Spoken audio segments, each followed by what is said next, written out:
Digital Sahel, votre émission 100% innovation et transformation numérique au Sahel.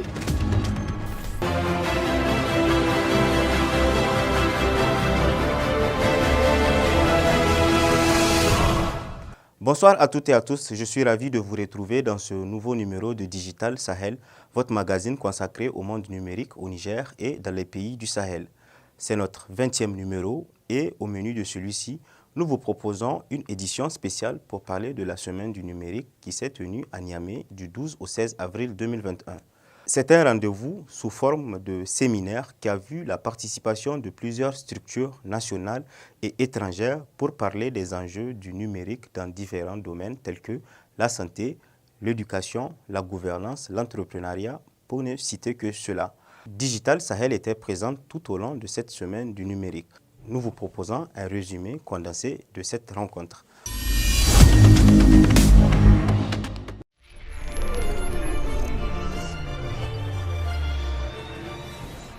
Vers une approche plus intégrée, mutualisée et coordonnée des initiatives en matière du numérique au Niger. C'est sous ce thème que s'est tenue du 12 au 16 avril 2021 à Niamey la semaine du numérique organisée par l'Agence nationale pour la société de l'information ANSSI avec le soutien de Team Europe, l'Agence française de développement, l'Agence belge de développement, Expertise France, entre autres.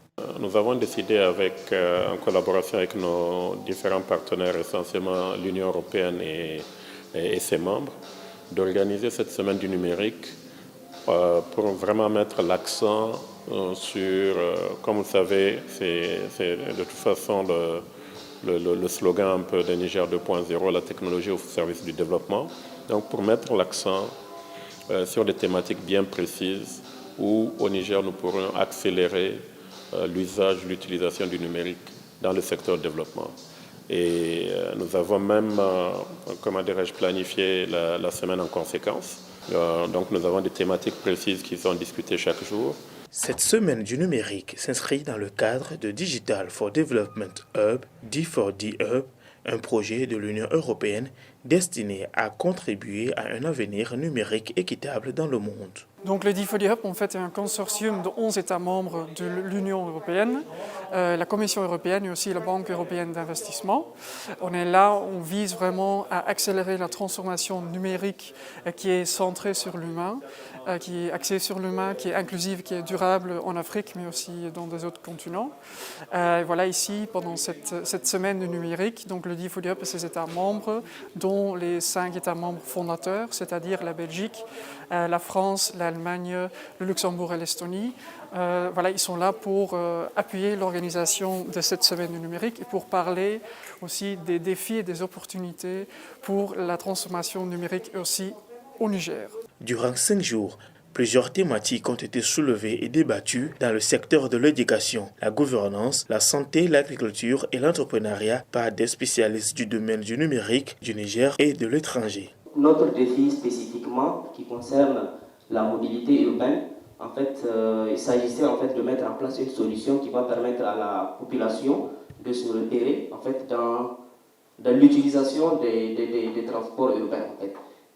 La solution va permettre en fait à un citoyen lambda de pouvoir trouver les différents itinéraires en fait des bus ou bien des différents moyens de transport urbain qui sont mis en œuvre en fait dans la région de Niamey pour commencer, qui va bientôt s'étendre dans toutes les autres régions en fait. L'environnement douanier est ainsi composé actuellement. Nous avons des déclarants, près de 58 sociétés de transit, des structures qui sont interconnectées au système de la douane, où les gens travaillent à distance à partir de leurs propres locaux, en utilisant les infrastructures pour accéder justement directement au niveau de nos serveurs. Nous avons également des partenaires comme la Sonibank pour le paiement électronique des droits et taxes à l'importation. Nous avons également Sony Loga pour le cas des formalités de douanement des véhicules. Nous avons également une interface avec la Direction générale des impôts qui nous permet d'avoir des informations pratiquement en temps réel. La semaine du numérique a été un rendez-vous tenu en présentiel, mais aussi en ligne, pour non seulement respecter les mesures barrières contre la COVID-19, mais aussi pour permettre à d'autres personnes de vivre l'événement et de participer en tant que panélistes. La e-éducation a été la première thématique abordée au cours des différents ateliers tenus courant de cette semaine du numérique. Il a été question de la e-éducation au service du pilotage du secteur, l'enseignement du numérique avec l'exemple de l'école de codage du Niger, Code Local. Pour la suite de l'agenda, la thématique e-gouvernance a été à l'ordre du jour le mardi 13 avril. Le panel a permis d'évoquer la mutualisation du patrimoine de l'État et de mettre en évidence les efforts fournis par le Haut Commissariat à la modernisation de l'État, l'ANSSI et autres structures pour rendre l'administration publique efficiente et lui permettre d'offrir un meilleur service à la population. Le e-gouvernement se définit par l'utilisation des TIC pour transformer l'administration publique, pour la rendre plus efficace et efficiente. Au niveau de l'ANSSI, le e-gouvernement fait partie d'un des axes les plus importants du Niger 2.0. Le e-gouvernement pour l'ANSSI, c'est aussi la mise en place d'un réseau unique pour l'administration publique, le déploiement des e-services et l'harmonisation des noms de domaine et l'hébergement des plateformes et sites web du ministère et institutions de l'État. Alors c'est pourquoi en 2014, l'ANSSI, en collaboration avec le numérique et Niger Telecom, a mis en place un réseau, une boucle métro de 10 gigas. L'ANSSI est en train de déployer une nouvelle boucle de 100 gigas à travers un financement de la BAD, le projet DTS. Et cette boucle aura pour nœud l'ANSSI d'abord, la cité de l'innovation qui est Sadoré et les 9 centrales de Niger Telecom. Par la suite, le panel sur le concept e-agriculture a permis de démystifier le terme e-agriculture en mettant en évidence les tendances et transformations concrètes pour l'agriculture et de présenter les réalisations de diverses structures dans le domaine. Le Niger aspire à être une nation moderne et émergente où les citoyens bénéficient d'un accès universel aux soins et services de santé de qualité. C'est pourquoi la e-santé a été l'une des thématiques au programme de cette semaine du numérique.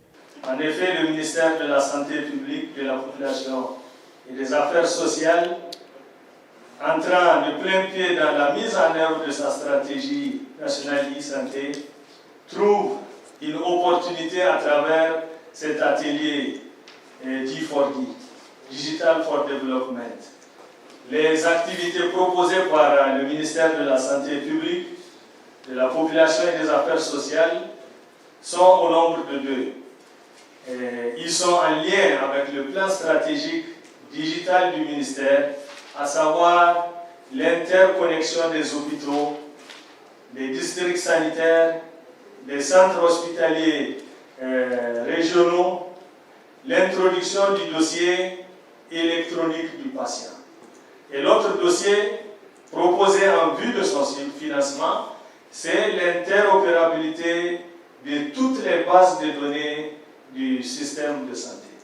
Il y a quelques années, le Niger a adopté un plan stratégique national e-santé 2019-2023 qui a pour but d'accompagner les acteurs du système de soins dans le virage numérique. Ainsi, ce plan a été présenté lors de cet atelier et appuyé par d'autres sous-thèmes concernant la e-santé.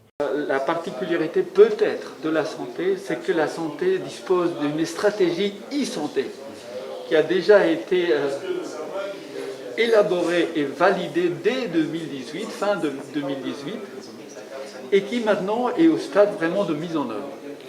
C'est une stratégie nationale pour faire en sorte que les solutions et les facilitations numériques contribuent à mieux prendre en charge les patients au niveau du système de santé en général.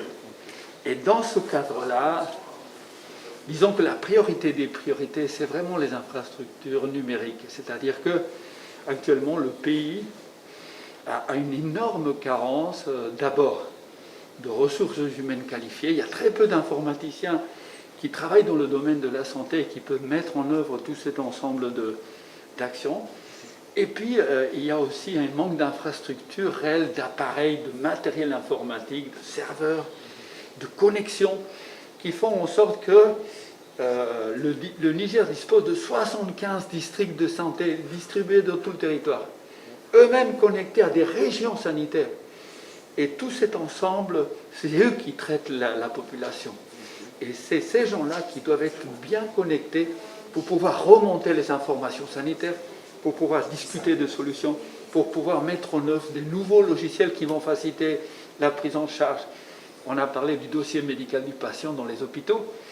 Ça veut dire que dès le départ, on aura un même dossier numérique pour un malade, où il y aura tout son historique, de sorte que quand il reviendra, on aura tout un ensemble de données qui vont permettre de mieux le prendre en charge. La semaine du numérique a donné l'occasion de mettre sous le feu des projecteurs de la scène nationale et internationale les potentialités du Niger en matière d'innovation numérique dans les secteurs de l'éducation, la santé, la gouvernance, l'agriculture et l'entrepreneuriat. On est convaincu qu'on peut faire des choses extraordinaires. L'agriculture, moi j'ai un peu touché à ça. Dans un pays qui a aussi peu de ressources, autant de difficultés, on est capable de faire du smart. On est capable de faire des choses ciblées. On est capable de faire des choses qui partent d'une analyse du sol pour que l'eau soit bien utilisée, pour que les nutriments soient bien utilisés. Donc vraiment le potentiel il est énorme pour que la transition elle soit ambitieuse, mais aussi inclusive, qu'elle profite au plus grand nombre en tirant pleinement profit de son potentiel. En termes de voir comment vraiment cibler efficacement les populations. Faire des choix d'investissement qui ont du sens. Pas être dans des choses un peu anecdotiques qui ne tiennent pas compte d'une vision un peu planifiée pour bien utiliser les ressources qui sont là. Donc c'est vraiment l'expansion de cette connectivité, c'est un sujet stratégique. Il faut prioriser les lieux, ça me semble absolument vital pour tirer le plus de valeur ajoutée sur base de critères qui sont à définir, mais qui sont nécessaires.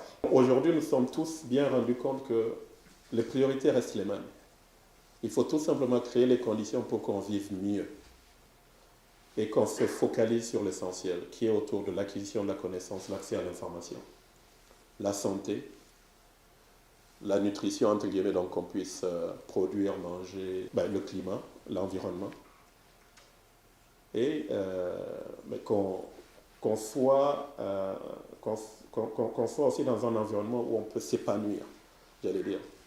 Et c'est ce qu'on a l'opportunité de créer à travers le D4D Hub et à travers les projets bilatéraux que nous allons bien entendu amener maintenant dans le cadre, j'allais dire, bilatéral et puis peut-être multilatéral, ne serait-ce qu'au niveau de l'Union européenne. Dans un monde de plus en plus connecté, le numérique devient la norme, une composante indispensable et attendue de l'offre de services de toute entreprise. La semaine du numérique au Niger a permis de mutualiser les efforts et de créer un cadre d'échange entre les acteurs afin de promouvoir l'utilisation efficiente des TIC dans le développement du Niger.